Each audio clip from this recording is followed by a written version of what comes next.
it's Scott. And I want to go ahead and quickly touch on when you're playing with the Broselow tape.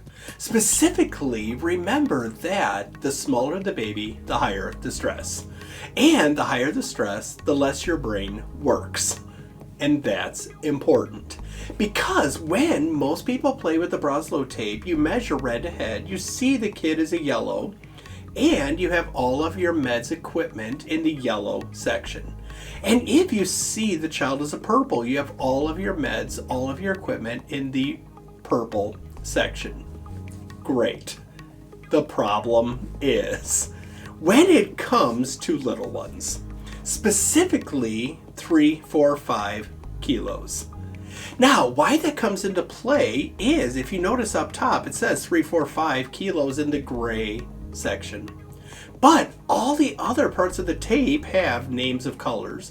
And in real life, everybody I've ever worked with calls it the gray zone. But for reasons unbeknownst to me, they don't call it the gray zone. They call it the 3, 4, 5 kilo zone. Now, why that's important is all of your meds are up here. Great.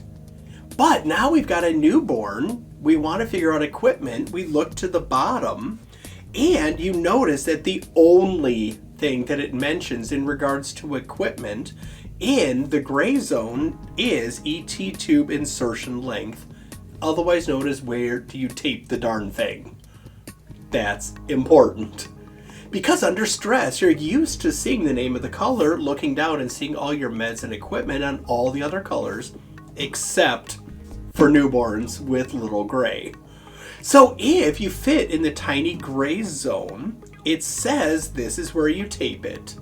But if you notice, it says other equipment, which could otherwise be stated as all your equipment. Use the pink or the red zone. So you don't find any equipment over here on the gray zone, it tells you to use pink or red.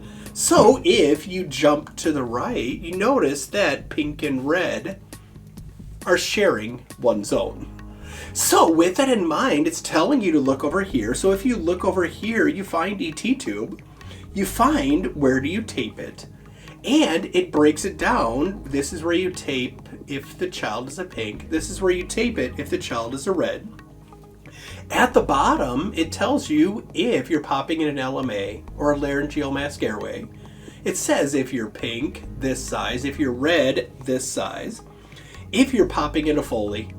And remember, on the tape, they call it a urinary catheter. Because of copyright, they couldn't call a Foley a Foley. But on the pink and the red zone, it tells you if the child is a pink, this size Foley. If they're a red, this size Foley. Either way, they should have called gray, gray. But it's 3, 4, 5 kilos and it looks gray. Meaning if you've got a newborn, all your meds are there. The only thing in regards to equipment is where to tape the darn thing. So under stress, read, and it tells you to use the pink or the red zone. So if you can't find any equipment because there's not listed any equipment in this section, just simply take one step to the right into the pink-red zone. And that's where you're going to find what you need to know for your tiniest of patients.